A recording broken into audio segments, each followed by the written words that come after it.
One of my proudest moments as an educator is when we received 2 instrument grants from the Mr. Holland's Opus Foundation. We received over $100,000 worth of quality, appropriate sized instruments.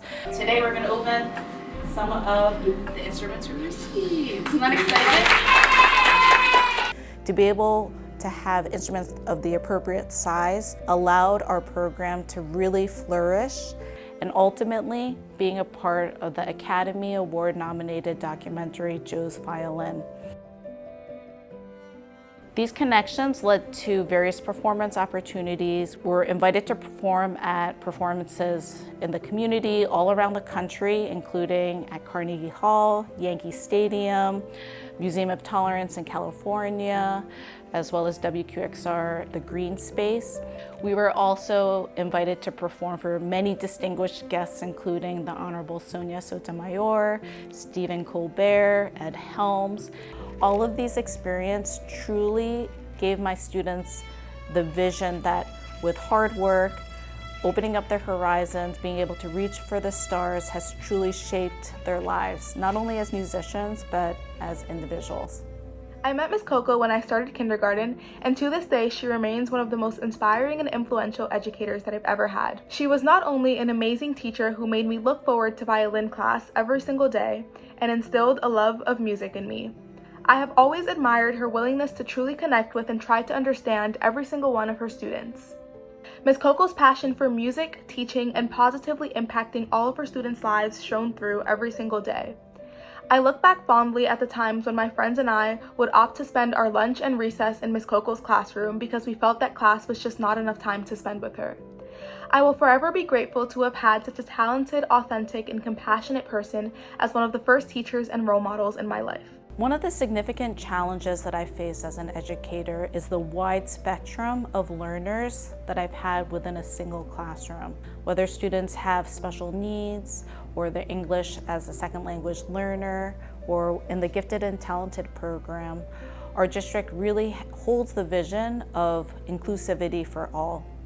So for me as an educator, I'm always thinking about different approaches, how I can reach the personalized instruction and cater to the needs of each of my students, whether they're visual learners, oral learners, or kinesthetic learners. One technique that I use is while they're working on their music fluency skills, I'll color code the notes which correlate with their left-hand tapes on their instrument, because learning how to play string instruments require a great deal of dexterity and fine motor skills. I also think about how to chunk the material so that students can learn the same technique but in a variety of ways. So by reviewing content and also giving them various opportunities within the lesson to absorb the new concept or musical goal. So I oftentimes work with them individually, but also pair them with student mentors.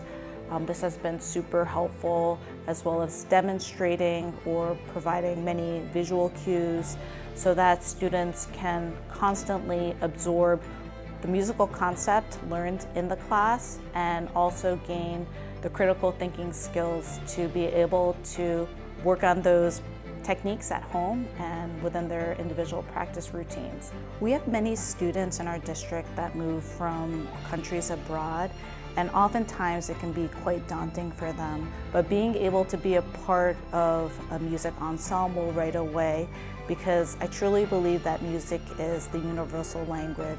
No matter what language they speak, can come together through the creating of music together within the classroom and with their peers. There are 3 levels of teachers. A good teacher tells. A great teacher demonstrates. An extraordinary teacher inspires. That's what Ms. Kokoe does. She inspires not only the young ladies who have been entrusted to us, but the community at large. The teaching, the demonstration, the inspiration that she does each and every day when people are looking, but more importantly, when people are not looking. The stories that I've heard, the things that I've seen, words cannot express.